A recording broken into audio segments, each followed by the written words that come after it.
goes right to the pineal gland and begins to stimulate it and wake it up. Speaking of. Mm-hmm. No, go ahead, finish up, and then I'll tell my story. Okay. Well, and we know that the Anunnaki came here to mine for gold, but we're told that they were mining the oceans. So that makes you wonder, were they really after metallic gold, or were they after monoatomic gold? And then another little coincidence thing there, their gold supposedly was for their atmosphere. Absolutely. So they must have had a process to be able to convert it from this abundant monoatomic form in Earth's earlier oceans to the metallic that they could have used, for atmospheric protection. Maybe that's what we're doing up there. Maybe there is a magnetic field, a field change that this solar system is about to go through, and they are, I don't know. So maybe they're trying to do the same things that our elite are trying to do right now, is trying to keep out those waves from the center of our galaxy that are destined to actually create some changes in the consciousness of humanity. Maybe they're the same elite. They were the same elitists that we have right now. I would venture to guess that the apple doesn't fall too far from the tree.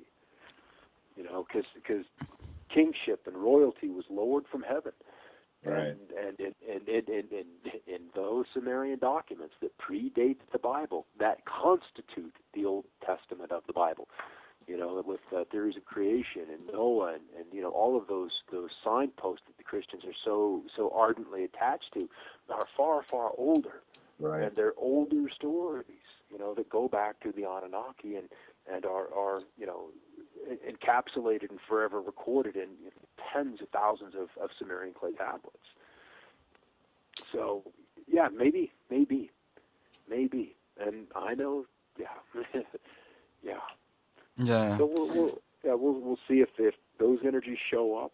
Are they do they write our genetic code? Do they fix that?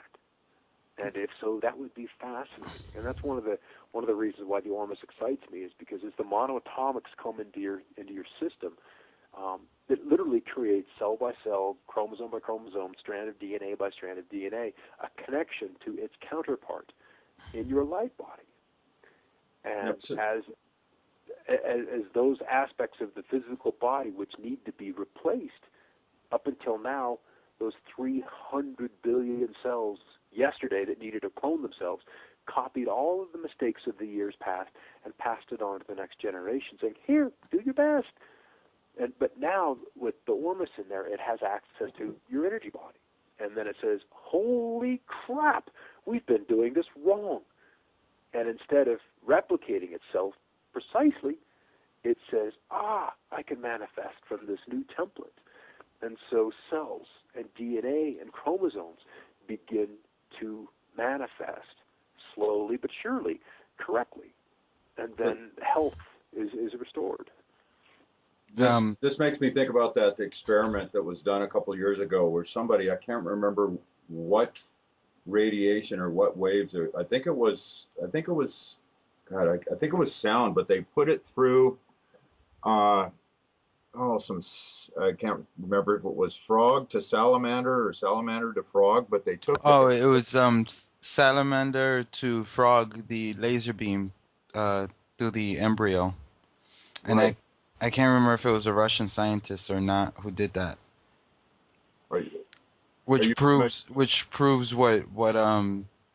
Scott's talking about. Well, at least in my book it proves it. Well, that makes me think of that. Well, what it did is they put it through some DNA from a salamander, and they shot this laser or it was some sort of radiation through the salamander and into the frog embryo, and it birthed a salamander instead of a frog. Interesting. So it rewrote the DNA of the frog into a salamander just by some sort of radiation. I can't remember if it was light or sound or what it was, but I'd have to look that up to see. It was a resonance. Right. And we know as the DNA is forming, that a particular resonance will help that DNA connect or close those little ladders. And the more coarse a person's vibration, we're going to go back to the kymatics, and then at some point go to YouTube and look at the kymatics video. The higher the vibration, the finer, the more intricate detail will show up in that resonance pattern. And so a coarse, lower vibration, you could take this DNA strand, and in a low vibration, not many connectors are going to connect. Not many steps are going to make those proper connections. But in that higher resonance, many more of those steps will be connected. And so what seems to be up until about 15 years ago, there's just so much junk DNA, we don't know what all of this is for. Well, that's the rest of you waiting to come out. Yep. So, yeah. And I can't believe they call it junk DNA. It goes to show you. It goes to show you where they're coming from. I can't believe they call it a devil. Yeah, they with the Ormus, in my experience, it's funny because you're bringing all this up and lights coming in from other places. So I started taking the Ormus, and I've been meditating for a minimum a decade. And it's not, when you take the Ormus, it's not like the next day, you're floating in the air. It's not like that, but you definitely feel a difference. And on my way to work, I take the train. It always takes me an hour here in Japan. I always do meditation. I sit there in my seat and I do my own meditation. And I got this vision where I saw a sunspot, and then the sunspot had moved, and I can't remember if it was from north to west or west to north. And when it moved, the next vision I saw was a light bulb with some kind of like purplish or lavender laser or something like that hitting it and making it go out. Interesting. So I find it really interesting that when I was basically, what the Ormus did for me is it's made me a little more sensitive. If you're doing your meditation and your practice, you'll definitely feel it a lot more. Yep. Yeah. If you're doing the meditation, the spiritual practice, your energies are already higher than so many other people. And so that allows you to be sensitive and open to those subtle energies that the monoatomics and the Ormus kind of bring in. It is subtle. It kind of starts with, we have our physical body, and then we have another coating. We have another layer. That's the astral body, the emotional body. And then on that layer, above that, we have the mental body, the Brahmanda egg. And then above that, we have the causal body. And then once we can get out of that, we're much, much closer to the soul body. But, the subtle energies, start to come in. And so we begin to see little changes in those higher, more etheric, subtle bodies. And that eventually changes us. And if there are energies coming from the sun, Nibiru, from the center of the galaxy, it doesn't really matter. They're coming. And there is a correct code. And, our physical bodies were the creation of, another race of beings. And we are only as good as they wanted us to be. So as this code comes, I think it behooves us to have the monoatomics in our system, so that as this code arrives and begins to intermingle or continues to intermingle with this reality, that we can begin to manifest that new code into this physical reality. And I think the monoatomics really help us connect with that inbound energy. So. And now that you say that, with the whole chemtrail issue, when all the spraying and stuff they're putting up there, is that acting more, or are they trying to make it seem like, best way to describe it, it's like when you're driving and you go through a mud patch and you get all this mud all over your car and you can't see what's going on out around you. So basically, like this mud all over your body, all over your energy body, so you cannot receive these energies coming from the cosmos or the sun. And Yeah. instead of them helping you, it can actually do the opposite. Like the skin cancer, they tell you don't get any sun because it gives you skin cancer. Then how will I Right. get my D3? Yeah. No, I'm a big fan of the sun, and it has sustained all life, on this planet, at least on the surface of this planet, and it's an absolute requirement.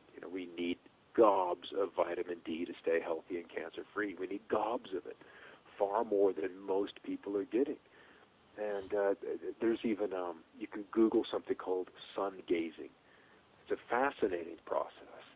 You with the naked eye and without anything between you and the sun, you kind of lock in on it. And you can do that as the sun, is just coming up in the morning till it's about 5-6 degrees off the horizon, and the same at sunset. There are other options during the day as you get the clouds to restrict the brightness. If it hurts, it's too bright. How simple is that? Yeah. But there's code there. There is consciousness there, and I think this planet is one of the sun's babies, and it looks out for it. And I think part of what's happening with 2012 is there's going to be a change of the guard at the sun, and there will be a new color, a new energy, a new wavelength, a new resonance that'll be emitting from the sun, and it'll change all of us. It will change all of us. Speaking of resonance, I was looking at one of your YouTube videos about how the Ormus is created, and inside the Merkaba, and what really piqued my interest was the rodent coil. What does the rodent coil actually do for it? The rodent coil is it's kind of a fascinating device. The inventor is Marco Rodin, or Rodin, and he's a mathematician. It uses a vector-based mathematics, vector of 9. And what happens is we have this donut. It really is the shape of a donut, made of a sacred ash wood, and then it's wrapped 9 times with 9 strands of gold alternating silver. And then with that shape, and you put a charge through it, you create a singularity. You create a little white hole, black hole at that center, and it's in the ethers. And the people who are sensitive and have sight can see it. And what we then do to charge the rodent coil is we take something called solfeggio tones, and these tones, I think presently we've got 29 running in three different sets. 29 tones that then resonate and create a different flavored singularity in the middle of the rodent coil. And so the whole purpose is to kind of clean the energies. And then we kind of park the Ormus in that room and underneath the Merkaba to pick up that charge. And there's that's just part of the project. So the 29 is synchronistic for me because 2s and 9s are my number, and I see them everywhere. So I think I'm going to have to delve a little deeper into this. Yeah, the solfeggio tones are really kind of cool. Now, how do you spell that? Solfeggio. Solfeggio. Solfeggio. Depends on what part of the country you're from. Or which country you're from. Yeah. So there's the guy that we've got the videos of, G.W. Harden, is he's kind of a special man because he has his story is so long it would take another 2 hours.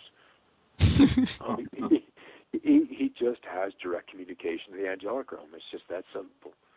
And they come in and give him hints and clues and let him figure things out. And his last work, they gave him tones that open up transport gateways. Something you can send your consciousness through to go peek in on other realities. And it's just, it can be a hole you don't really want to go down, because it can really